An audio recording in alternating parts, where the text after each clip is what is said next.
जो इस समय करंट सिनेरियो चल रहा है उसकी वजह से वाइस प्रेसिडेंट बहुत इंपॉर्टेंट है, क्योंकि वाइस प्रेसिडेंट इस समय हाईलाइट हो गए। उन्होंने कल अपने संवैधानिक पद से इस्तीफा राष्ट्रपति जी को सौंप दिया है। तो अब इनके बारे में कुछ इंपॉर्टेंट फैक्ट्स हैं जो एग्ज़ाम में बन सकते हैं, बनेंगे। तो एक तो सबसे बड़ी चीज़, वाइस प्रेसिडेंट का दूसरा सबसे बड़ा संवैधानिक पद है और इनका कार्यकाल 5 इयर्स का होता है। और ये जो आर्टिकल 63 के तहत इनका निर्वाचन होता है। आर्टिकल 63 के तहत ये कहा जाता है भारत का एक उपराष्ट्रपति होगा। पद से 7 अगस्त 2022 से वो इस पद पे हैं, जगदीप धनखड़, जो अब कल से नहीं है।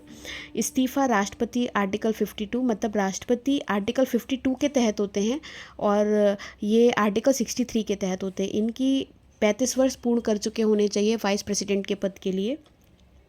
इनका इलेक्शन अब ये हो गया, अब तो 6 मंथ के अंदर उपराष्ट्रपति का इलेक्शन हो जाना चाहिए, मतलब ये रिक्ति इनकी भर जानी चाहिए। ये अब इसमें इनसे रिलेटेड कुछ आर्टिकल्स हैं, जैसे आर्टिकल आपका 63। आर्टिकल 63 कहता है भारत का उपराष्ट्रपति होगा, आर्टिकल 63 कहता है। अब आर्टिकल 52 में भारत का उपराष्ट्रपति होगा, आर्टिकल 63 में भारत का उपराष्ट्रपति होगा, आर्टिकल 52 में राष्ट्रपति होगा, सॉरी। फिर आर्टिकल 64 आता है। आर्टिकल 64 में लिखा है उपराष्ट्रपति राज्यसभा के सभापति के रूप में कार्य करेंगे। राज्यसभा के सभापति के रूप में कार्य करने का मतलब है, जैसे संसद 2 में डिवाइड है, राज्यसभा और लोकसभा, जिसमें राज्यसभा को उच्च सदन बोला जाता है और लोकसभा को निम्न सदन बोला जाता है। इसमें जो उपराष्ट्रपति हैं वो राज्यसभा के सभापति के रूप में कार्य करेंगे, मतलब ऑन द चेयर भारत के उपराष्ट्रपति ऑन दी चेयर राज्यसभा में बैठेंगे वो राज्यसभा में, और लोकसभा में अध्यक्ष चुने जाते हैं। आर्टिकल 65 कहता है उपराष्ट्रपति राष्ट्रपति के कार्यों का निर्वहन करेंगे राष्ट्रपति के ना होने की उपस्थिति में। मतलब आर्टिकल 65 कहता है उपराष्ट्रपति जो हैं वो राष्ट्रपति के कार्यों का निर्वहन करेंगे, मतलब जो राष्ट्रपति के कार्य हैं उन कार्यों का निर्वहन करेंगे अगर राष्ट्रपति नहीं है तब, मतलब वो उन्हें अपने पद से हट गए हों या फिर उनकी मतलब अपनी काम करने की स्थिति में नहीं है, तब उनका कार्य होगा। लेकिन ये भी आर्टिकल में कहा गया है कि अगर उस समय उपराष्ट्रपति अगर वो इनका कार्य संभाल रहे हैं, राष्ट्रपति के कार्यों का निर्वहन कर रहे हैं, तो उस समय पे वो राज्यसभा के पदेन सभापति का कार्य नहीं करेंगे और ना ही वहाँ उसके वेतन भत्ते के हकदार होंगे। ऐसा आर्टिकल 97 में लिखा गया है। मतलब अगर राष्ट्रपति का कार्य संभाल रहे होंगे तो वे उसके अपने पद के किसी वेतन भत्ते के हकदार नहीं होंगे राज्यसभा के पदेन सभापति के। ऐसा आर्टिकल 97 में कहा गया है।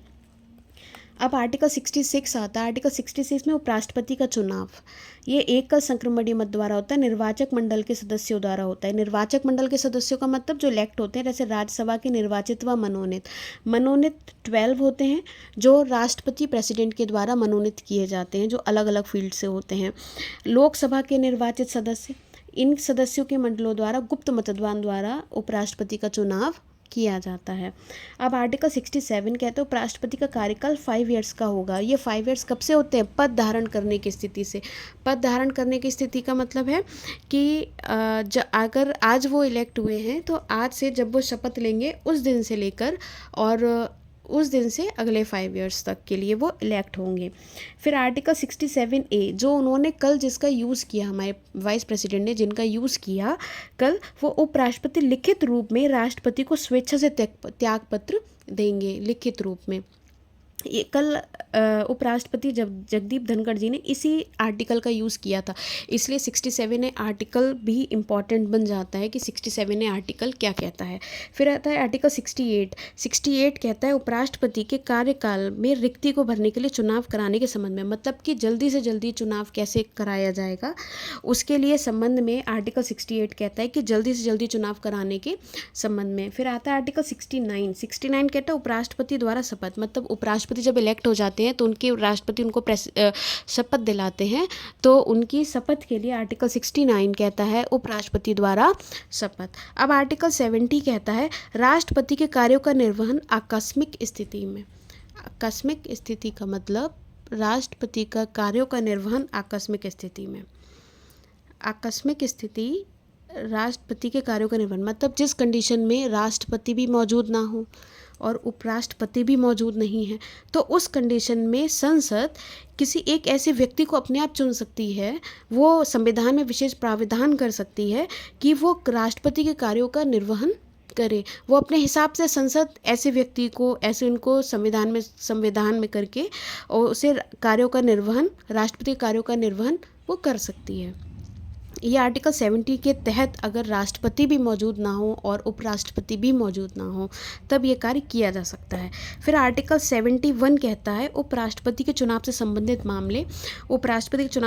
मामले आर्टिकल 71 के तहत सॉल्व किए जाएंगे, ये कहते हैं। अब इनमें ये तो इम्पॉर्टेंट आर्टिकल्स हो गए जो इनसे रिलेटेड हैं। अब ये जो है ये हमारे तीसरे उपराष्ट्रपति हैं जिन्होंने अपने पद से त्यागपत्र दिया है। अब पहले उपराष्ट्रपति कौन से हो गए? पहले हैं वीवी गिरी जिन्होंने अपना त्यागपत्र दिया, और दूसरे हैं आर वेंकट रमन। लेकिन इन्होंने ये जो त्यागपत्र दिया, इन्होंने राष्ट्रपति पद के चुनाव के लिए त्यागपत्र दिया था। और इन्होंने जो ये त्यागपत्र दिया, इन्होंने ये कहा है अपने स्वास्थ्य कारणों का हवाला देके उन्होंने ये त्यागपत्र दिया है। अभी ये पहले ही एम्स में एडमिट हुए थे स्वास्थ्य कारणों की वजह से, तो इसी वजह से उन्होंने अपना कल त्यागपत्र दिया। लेकिन कल शॉकिंग न्यूज़ इसीलिए थी क्योंकि इन्होंने कल ही मानसून सत्र के पहले दिन में इन्होंने पार्टिसिपेट किया था। कल इन्होंने राज्यसभा की सभापति की जिम्मेदारी निभाई थी कल इन्होंने, इसीलिए सब एकदम शॉकिंग था क्योंकि इस समय कुछ ऐसे करंट सिनेरियो चल रहे हैं, कुछ करंट ऐसे मामले चल रहे हैं।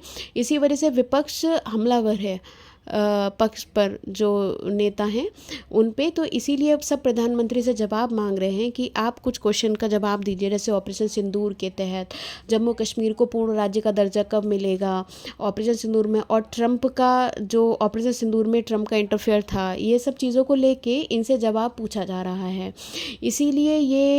इसीलिए वाइस प्रेसिडेंट का बहुत शॉकिंग इस समय मूवमेंट रहा है। तो इसमें बस यही याद रखिए, वीवी गिरी, आर वेंकट रमन मतलब ये पहले हैं, ये दूसरे, अब ये थर्ड हो गए जगदीप धनखड़ जी जिन्होंने अपने पद से इस्तीफा दिया है पद पर रहते हुए। बस इनका स्वास्थ्य कारणों की वजह से था, इन्होंने राष्ट्रपति पद के चुनाव के लिए इन्होंने इस्तीफा दिया था। ये कुछ इम्पॉर्टेंट्स हैं वाइस प्रेसिडेंट से रिलेटेड। Thank you.